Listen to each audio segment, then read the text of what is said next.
65 साल पुरानी सिंधु जल संधि अब इतिहास बन चुकी है। भारत सरकार ने पाकिस्तान को एक आधिकारिक पत्र सौंपते हुए साफ कर दिया है, अब सिंधु, झेलम और चिनाब जैसी नदियों का पानी यूं ही बहकर सरहद पार नहीं जाएगा। आतंक का रास्ता पानी से होकर नहीं गुजरेगा। जल शक्ति मंत्रालय की सचिव देबाश्री मुखर्जी ने पाकिस्तान के जल संसाधन मंत्रालय के सचिव सैयद अली मुर्तजा को भेजे गए पत्र में स्पष्ट शब्दों में लिखा है, अब सिंधु जल संधि को तत्काल प्रभाव से स्थगित किया जाता है। पत्र में दो टूक कहा गया, किसी भी संधि का मूल आधार होता है विश्वास, लेकिन पाकिस्तान ने इस विश्वास का बार बार मजाक उड़ाया है। सीमा पार आतंकवाद को बढ़ावा देकर, जम्मू कश्मीर को बार बार निशाना बनाकर और बातचीत से इनकार करके पाकिस्तान ने खुद इस संधि की नींव को खोखला किया है। भारत ने यह भी कहा कि उसने कई बार औपचारिक बातचीत का प्रयास किया, लेकिन पाकिस्तान ने कभी गंभीरता नहीं दिखाई। और अब जब हालात नासूर बन चुके हैं तो कोई भी संधि सिर्फ कागज का टुकड़ा रह जाती है। कूटनीति से आगे बढ़कर भारत ने दिखा दिया कि पानी पानी की बात अब सिर्फ कहावत नहीं रही।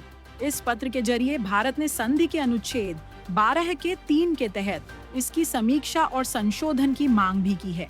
भारत का कहना है कि 1960 में जब यह संधि हुई थी तब देश की जनसंख्या, संसाधन और जरूरतें कुछ और थीं। लेकिन आज देश की परिस्थितियां बदल चुकी हैं और पाकिस्तान के रवैये ने इस संधि को अप्रासंगिक बना दिया है।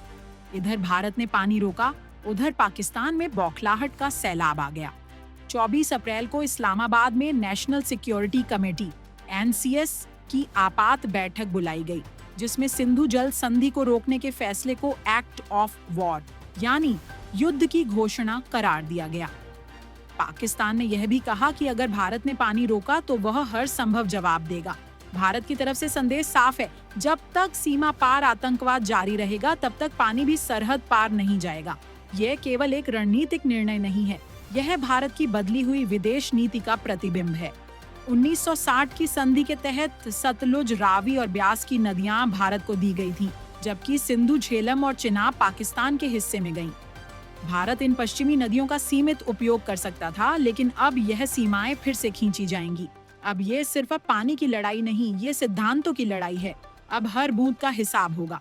अब पाकिस्तान को तय करना होगा, उसे खून की नदियां चाहिए या जिंदा रहने के लिए बहता पानी।